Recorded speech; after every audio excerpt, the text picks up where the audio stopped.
Hello and welcome to another of HEROG's online events. Today we continue the series of Desert Island discs with our members and ask Adrian for his choice of music along with some interesting events in his life. So, hello Adrian, tell us something about how your journey into classical music began. Well, I guess it started when I started secondary school. As a child, we always had music in the house, but I grew up in the 60s and it was very much as you regard popular music. And I think with two older brothers who played guitars and so on, that's what I heard all the time. And it's what I actually still enjoy today, actually. But my journey into classical music clearly started at the start of secondary school.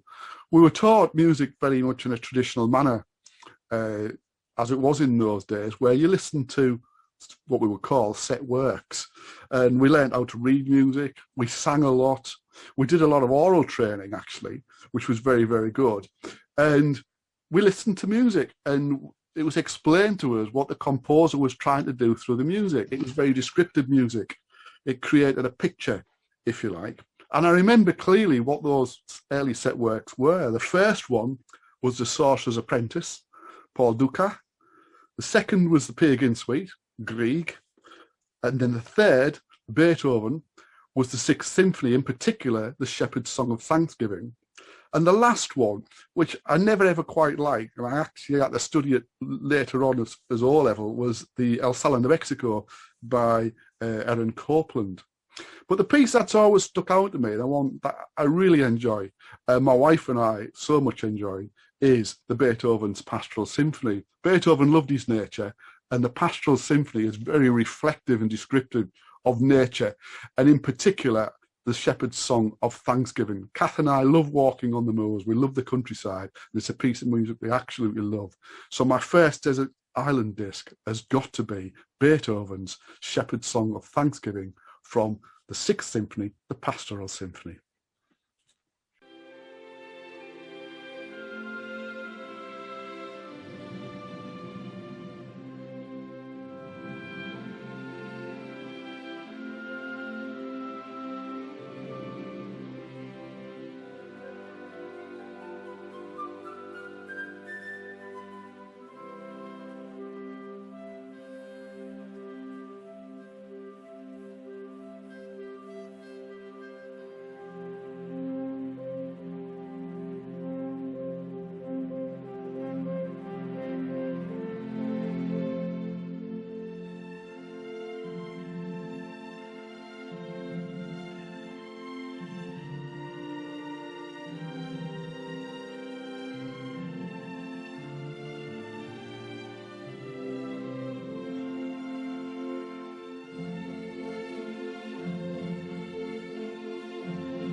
I think there were so many valuable aspects of those early traditional methods of teaching music, which children miss nowadays. Yeah. But don't let me get onto that subject. No. How did your musical journey continue? I really enjoyed music and I wanted to learn. And the first opportunity to have was to actually learn to play the trumpet. In those days, instrumental lessons were free. You were given an instrument, and I had a good instrument. And I actually took up the trumpet. It was the first option, and joined the school band. And that helped me develop my musical skills. But really, my first interest was definitely in the organ. The first day I started secondary school, the school was joined onto the town hall. And we walked into the town hall, and I heard the organ. We walked past the stage, and it's at the back of the stage, still there. And I heard it, and I felt it. And then we sat in the gallery at the back looking down. And I just thought, wow, what a fantastic instrument. I'd never heard one in real life. I'd never seen one. And it was the organ that I really, really wanted to play. So I knew I had to learn piano first. And I pestered my mum and my dad for a piano and piano lessons. Well, the piano didn't come until I was 14 years old. But the piano lessons I started. And I went to a local music school. And part of that was every year we did, over 2 weeks, a series of concerts in the town hall.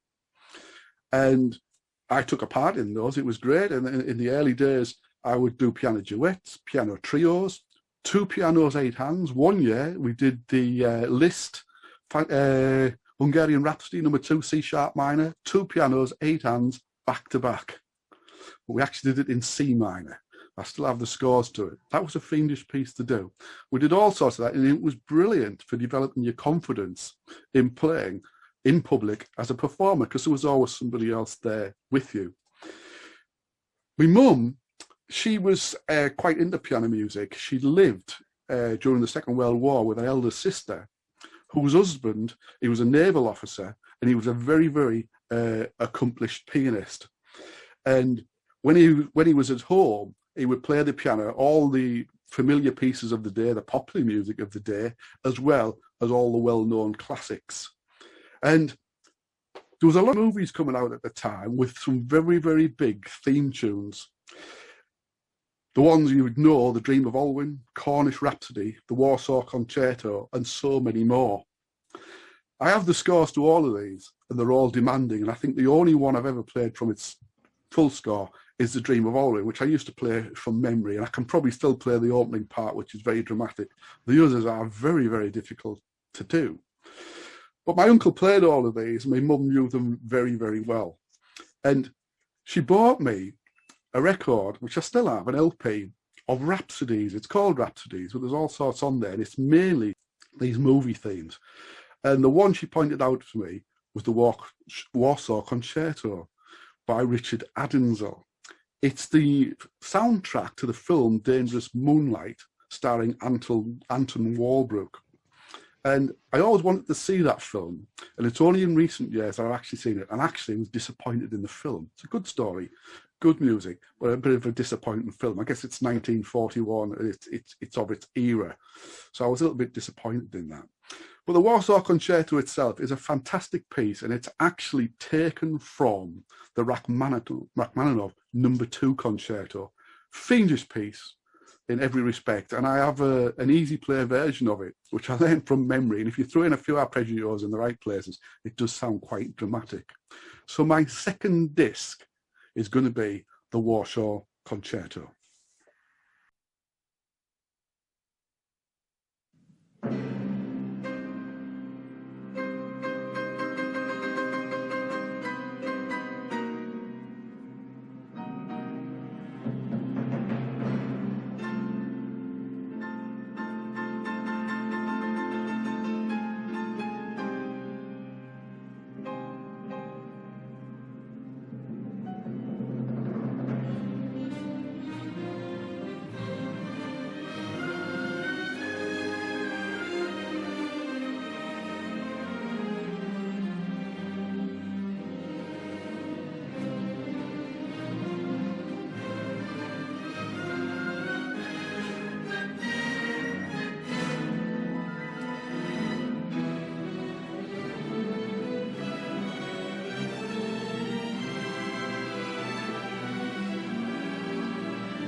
That's a marvellous example of how to mimic a composer, I think. Absolutely. Anyway, you obviously got to be very fond of piano music then. Yes, very, very much so. I think having the piano lessons was brilliant because it gave me an opportunity to meet with other people, a lot more advanced students. I mean, I was 14 when I got my piano, and I started learning fast. I put a lot of work in, and I managed to get to grade 5, I think, by the time I was 15. Too fast, because I was doing 2 exams at a time, and I should have been developing the technique. I had 1 piano lesson a week and participated in the annual concerts in the town hall. It was interesting because I was asked, for whatever reasons, to be the page turner for a lot of the more advanced students, those who've been doing their diplomas. And there was one girl there I remember very, very well. She was absolutely brilliant, and she was doing, she'd just done one of her diplomas, and it was the Fantasy Impromptu, C-sharp minor, by Chopin. And she asked me if I would turn the music for her. Well, that's more stressful than playing it, I think, in public, because I could easily mess things up. It's a fast piece, difficult to read. And I remember stood there on the stage in front of everybody as she played away, trying to turn this music. I don't ever remember her really looking at the music. It was just there for confidence, but I had to make sure I turned over in the right place. And most people, for whatever reasons, asked me to be their page turners, even those who were doing the accompanying of other people. And it's quite an arduous task to do, and a responsible task. And I sometimes felt I was as much the performer as they were. But this piece, the Fantasy Impromptu, the C-sharp minor, I remember telling my mother about it, and she sung me a little song, which is what we would know as I'm always chasing rainbows, watching clouds go floating by. And apparently this was a song of the time when she lived with her older sister and her uncle, and my uncle, that he used to play. And that's how I came to be interested in the Fantasy Impromptu. The melodic part in the left hand is this tune. I think Al Johnson actually sang it, but several other people have sang it. So my next piece I would take with me as an example of all the piano music, which I absolutely love. There's too much to actually focus on, but because that was a very early one for me, I'm going to choose Chopin's Fantasy Impromptu in C-sharp minor.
Memorizing music is a completely different context from playing from music, of course. But I wish I could remember music better than I can. But you know, you go one way, don't you, or the other way? Absolutely. I think it's how we're taught.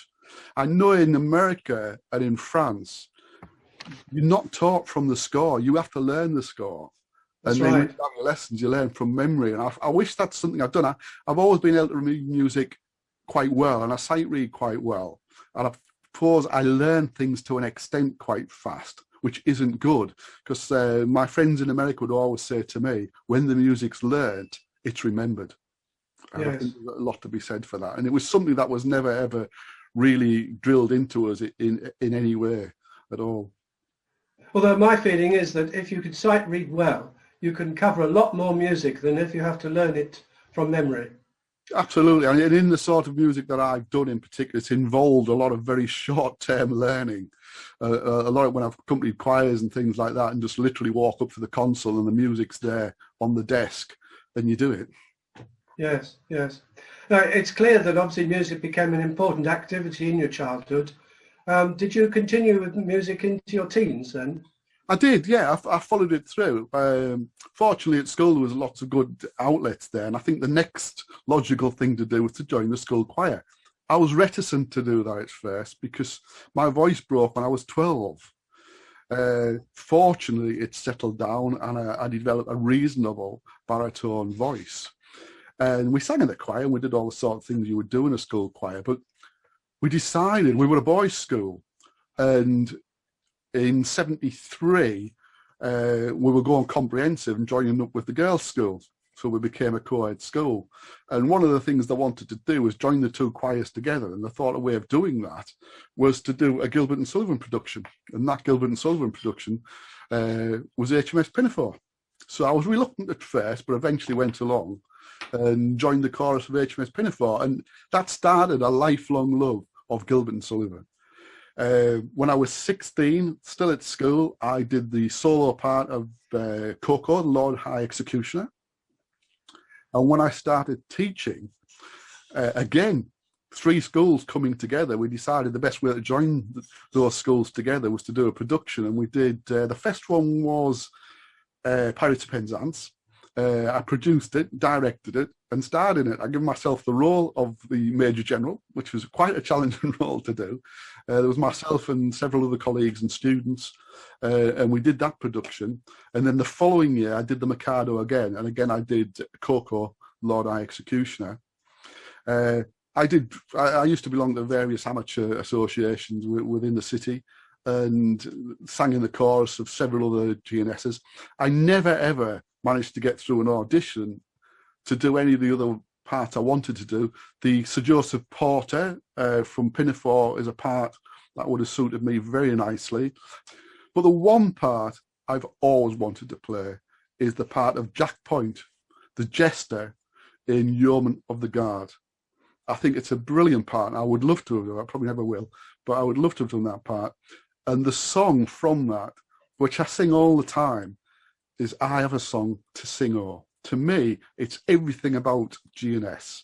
So it's something I absolutely love, and I think I couldn't go on a desert island without taking with me I Have a Song to Sing O. Perhaps we should grant you your wish someday and do a production of that song. I'll accompany you on the organ, and we can then put it on YouTube.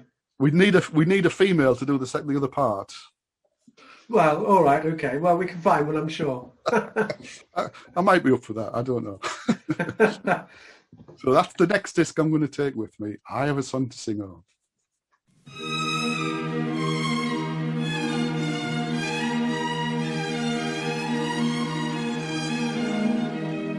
I have a song to sing, oh. Sing me your song, oh. It is sung to the moon by a lovelorn loon who fled from the mocking throng. Oh, it's a song of a merry man moping mum, whose soul was sad and whose glance was glum, who sipped no sup and who craved no crumb as he sighed for the love of a lady. Hey, misery me, lack-a-day-dee. He sipped no sup and he craved no crumb as he sighed for the love of a lady.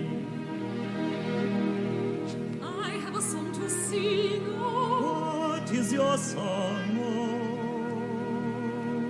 It is sung with the ring of the songs made sing who love with a love lifelong. Oh, it's the song of a merry maid, purely proud, who loved her Lord and who loved her loud. And the moan of a merry man moping mum, whose soul was sad and whose glance was glum, who sipped no sup and who craved no crumb, as he sighed for the love of a lady.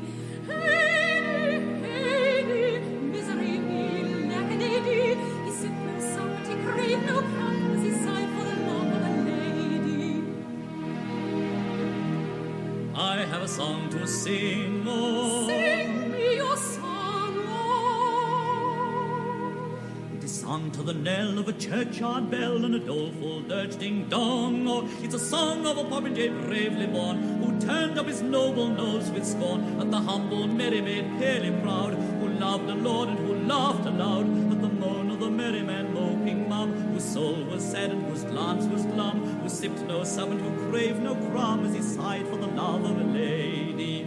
Heidi, Heidi, misery me, lack-a-day-dee. He sipped no sup and he craved no crumb, as he sighed for the love of a lady. I have a song to sing, oh. Sing me your song, oh.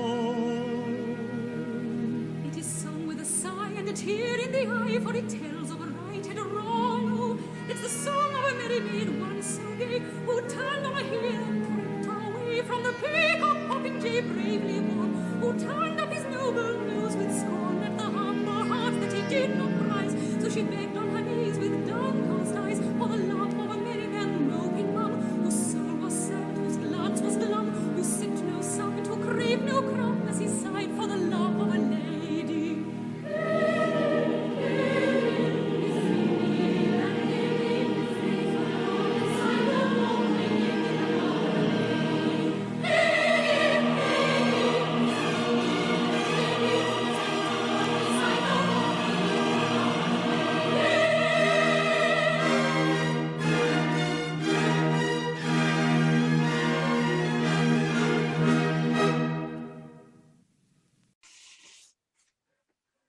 You mentioned earlier that your musical activities also included the unthankful task of turning pages.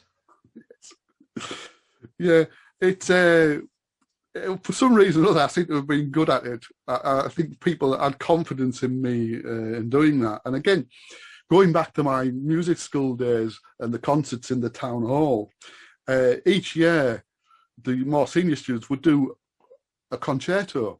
We didn't have an orchestra. They actually used recorded music on disc, which we then put onto tape. And one of the problems they had was when it was just the solo piano and no orchestra playing along, you didn't quite know where you were.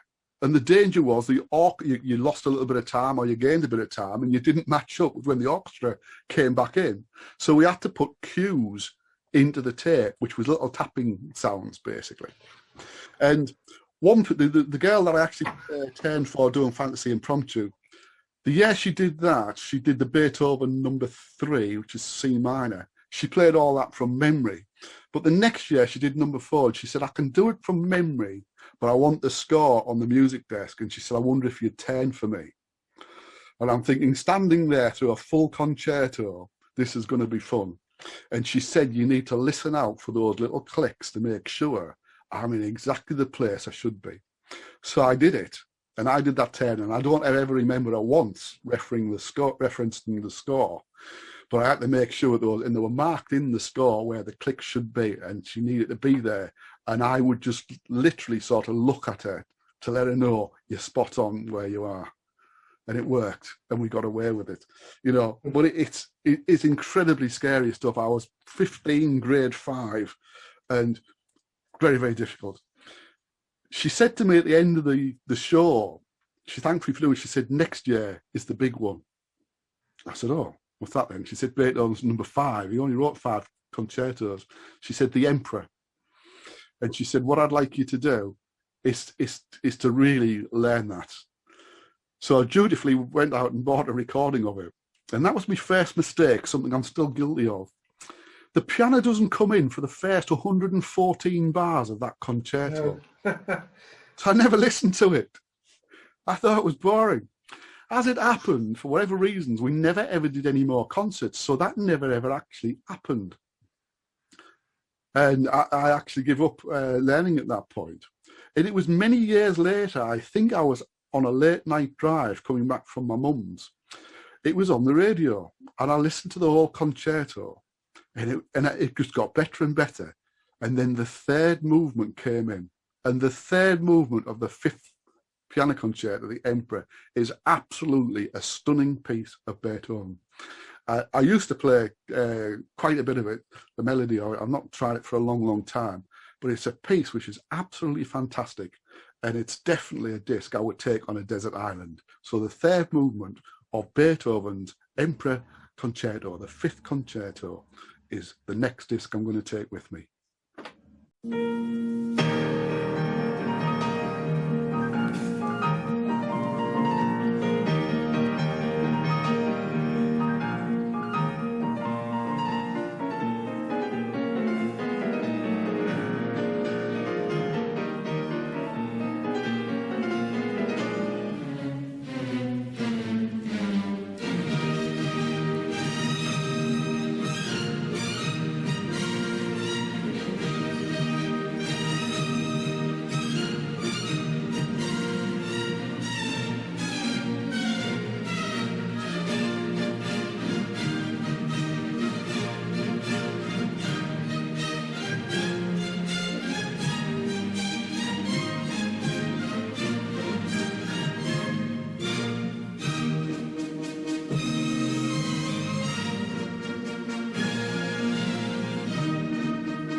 Beethoven has hit the mark again for you.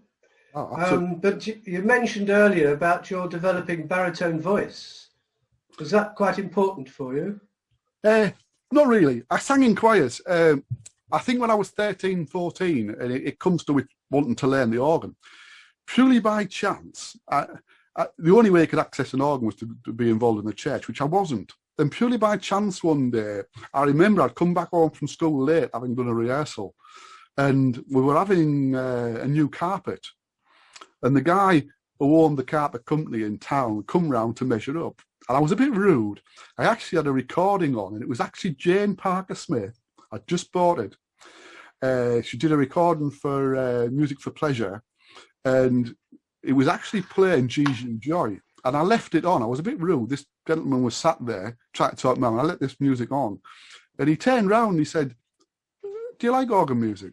I said, "Yeah." And he knew exactly what it was. And this time, he said, "Do you play?" I said, "No, but I'd like to." And we got talking, and it turned out he was an organist in one of the city centre churches where I was actually baptised. And he said, "Can you sing?" And I said, "Well, yeah, I've just been choir rehearsal." And he said, "Well, why don't you come along and join my choir?" And I did.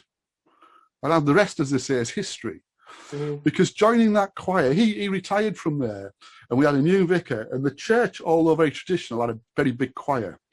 And it was a young choir. There was about 40 of us. And the church changed from being traditional into a much more evangelical, but we still did the traditional music. So we did the set services.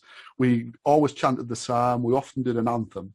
And in Easter, we alternated yearly either Olivet the Calvary or the Crucifixion. So I got a good training in there. And then I became the organ scholar. And I used to do a lot of accompanying. And one of the things I did do, which was brilliant, I used to bang the notes out for the choir. So I learned how to read open score. And I was always very comfortable reading open score. And the other little thing, which is a little niche I got into, as the music became more and more, shall we say, modern, and the modern hymns, I actually could play those quite easily on the organ and still can. I only need the top line, but a lot of it was with guitar chords, and it was very syncopated, and I learned very quickly how to adapt those and put them on the organ. So it was a very niche little thing that I actually got into doing that. But it's really, my choral music started when I started teaching, and I taught in a faith school. I joined a number of local choirs, and we did a lot of big works, and what it was a bit of a training ground for me.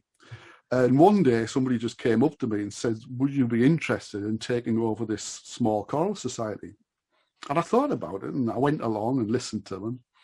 And I did. I took it on, and I had it for 13 years. And we did a wide range of music. We did a lot of Lloyd Webber arrangements. I did a lot of my own arrangements. But we did some big works as well.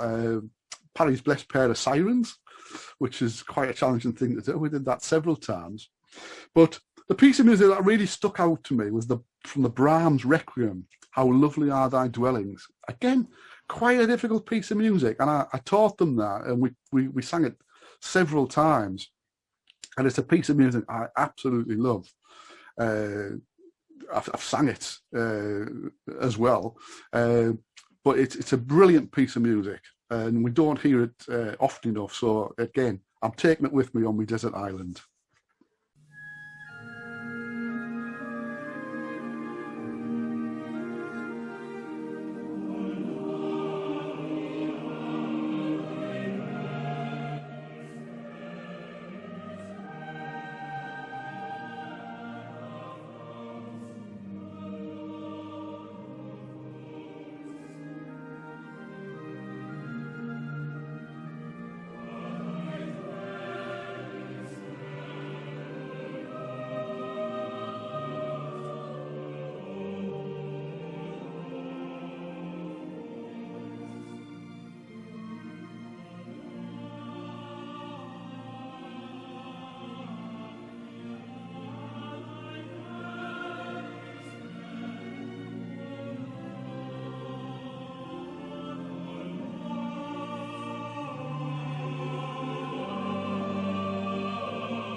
Brahms' Requiem, I think, is one of my favourites as well.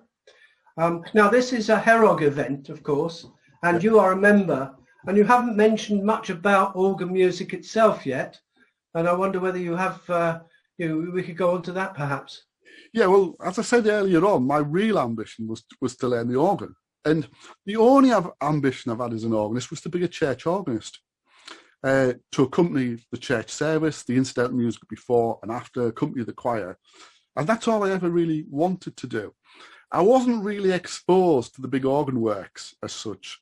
I started buying organ records right from the start, really, before I even started playing piano. And we used to have a big department store in the town, Bins, brilliant store. And in the basement used to be a lovely record department. And I remember going in there one Saturday and I came across this record. And all I saw was the name Bach. And I'd noticed the music teacher at school who used to play for the school services in the town hall, he had carried this book of Bach under his arm. What I found out was later on, it was the 8 short preludes and fugues. That's all he ever played. But I remember the name Bach. And this record, 4 pieces of Bach, so I bought it. And I put it on, no one else was in the house. And those opening bars, most familiar piece of organ music, known to me was the Phantom of the Opera, of course, the Bach D minor toccata and fugue. And I literally played the opening bars, lifted the needle off, and moved on to the next piece. And the next piece was the Little Prelude and Fugue in E minor. Superb little piece. I did it for grade 5. And lovely piece. And I listened to that right way through. I turned the record over, LP, and the next piece was the Great A minor. Well, as you know, the Great A minor, it starts in those arpeggios of the A minor chords. And after a little bit, I thought, I don't like this. So I moved on to the next piece, which was the Passacaglia and Fugue in C minor. And again, I just thought, don't like this at all. And there's a lesson to learn there, really. You've got to listen to the whole piece. And it was some time after that, I was in on my own, and in those days, television wasn't on all the time.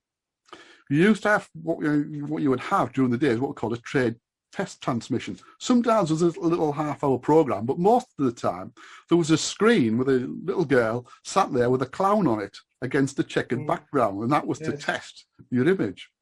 But occasionally they also played background music. And I'm listening there one day, and sure enough, I heard those opening strains to the toccata and fugue, but I listened to the whole piece, and I just thought, it blew me away. Wow, what did I miss?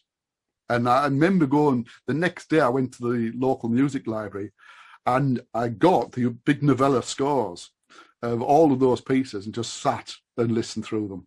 And that's when it really gripped me how good the music was. I had very little exposure otherwise to organ music from then, because I only had what was local, basically. They were just local church organists. My first organ recital I ever went to, my piano teacher actually took me to Durham Cathedral, and it was Alan Fairlaw, who was Conrad Eden's deputy at the time. And Conrad Eden had actually gone. He'd retired, but Alan Fairlaw was there. He was Conrad Eden's last deputy. And I remember the programme well, and each time I've met Alan Fairlaw, I've reminded him of that programme. I think he was only about 22, 23, but that was the first time I heard a cathedral organ live. And that was a tremendous experience. So I did move on. I did fulfil my ambition. I became a church organist. When I was at university, I lived next to the parish church and just literally walked in there one day. They didn't have an organist, and I became their organist for 5 years. I then moved from there to the next place where I was for 32 years. But the greatest thing was I started teaching a faith school. And right from day one, I offered my services as an organist, and I remained their organist for all 37 years, playing most of the services that they had with an organ. And of course, the great thing there was our big services were in York Minster. Yeah. So I played all of the big services there, probably over nearly 50 services in total. The school, we'd had 1,500 of us in there with parents. For the carol service, we'd have a couple of thousand. And I played some very big Catholic services as well, with over 2,500 and television. It must have been a wonderful opportunity for you. Oh, it was unbelievable. And again, I used to sit there and think, oh my goodness me, what am I doing here? Yeah, I yes. never, ever, in all of my musical ventures, have never taken on anything that I didn't think I could do. I've risen to challenges and got away with it, I think. But you have another choral work, perhaps, that you would perhaps consider? And this comes from school, and like I say, we did a lot of Rutter, and I do enjoy Rutter. And this particular piece, I think, sounds brilliant when sang by children, and that's Rutter's All Things Bright and Beautiful. It's quite hard to accompany. I've never did it on the organ, but I often did it with piano and sometimes with a little string ensemble as well, or sometimes with just a soloist. And I think it's a beautiful piece of music, and whatever setting you have it in, it always works really well. So that's Rutter's All Things Bright and Beautiful.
John Rutter arrived just at the right time to fill that gap, I think, between those large-scale choral works and the need for shorter pieces in that pleasing, easy-to-listen style of his. Yeah, very much so. But you're coming to your last disc, but you haven't had an actual organ piece yet. What might your choice be? Well, that's the hardest task of all, obviously. And all of us here love our organ music, and it's so vast. It is so vast. And as I say, in my early years, I wasn't exposed to a great deal of organ music. It was just what I picked up myself from various records and so on. And I started mixing in organ circles, just like we do now. There was a local organist association that I wasn't involved in, but I knew organists who were. And they would often talk about people, and Conrad Eden's name used to come up a lot. I missed him. He was a tremendous character, apparently. I still know people that were taught by him and still talk about him. And of course, Francis Jackson. His name came up a lot, and everybody spoke very highly about him and what a character he was. And he'd played in the town, and in the early 70s, he'd done a concert at Middlesbrough Town Hall. And everybody came back raving about this piece, Tuba Tune. and they always referred to it as Francis Jackson's tuba tune. And at the time, he'd recorded it in 1964 on the Great Cathedral series. Well, sometime in the 70s, a number of those pieces from the Great Cathedral series were put on one LP called The King of Instruments. So there were various cathedral organs on that. And this record came out and people said, oh, have you got it? You want to get that? It's got Francis Jackson's tuba tune on. Well, I did buy the record and I listened to the tuba tune. I thought, fantastic. But what I never looked at is who composed it. And I thought, I'll have to get the score. So in those days, we used to deal with a company still there in Newcastle called Windows. So I wrote a letter to the Windows, can I have tuba tune Francis Jackson? And what came through the post was Cocker's tuba tune. You know, so I have actually relayed this story to Francis and he finds it quite amusing, that.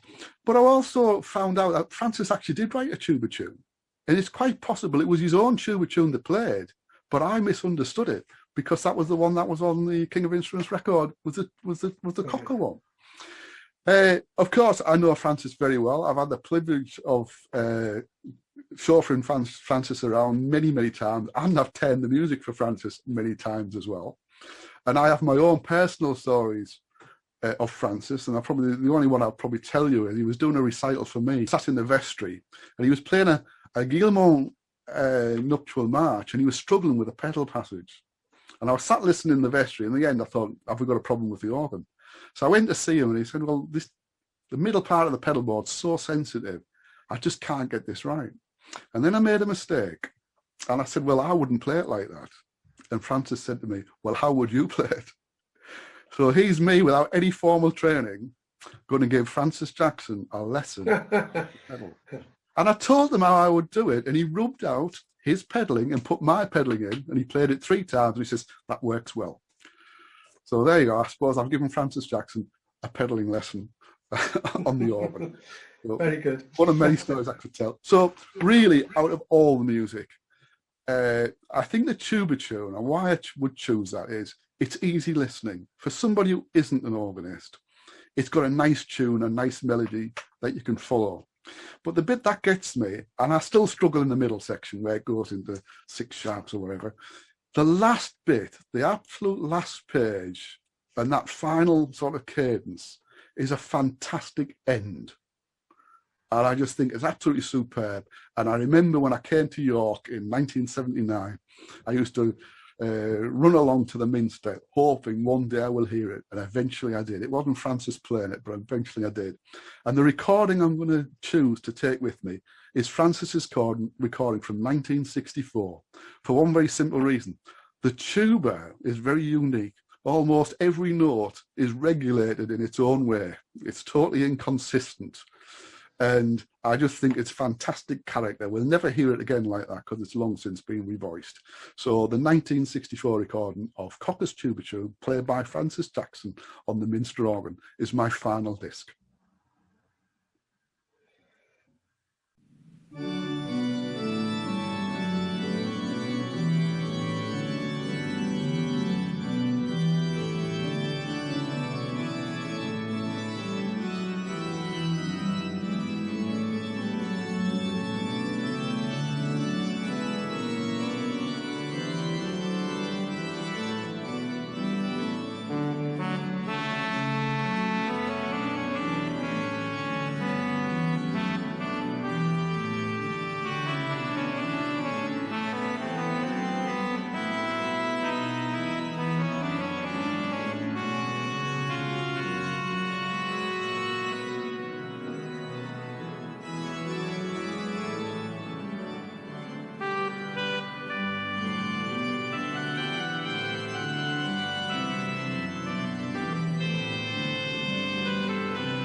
I don't think you're the only person to probably choose this piece of one of their Desert Island discs, Adrian, but thank you very much for telling us about your favourite discs and about your interesting life in music. We hope you continue to enjoy more musical activities in your retirement. And thank you, you at home, for listening. We hope you'll be able to join us for our members online meeting in April. Look out for more details in due course. See you soon.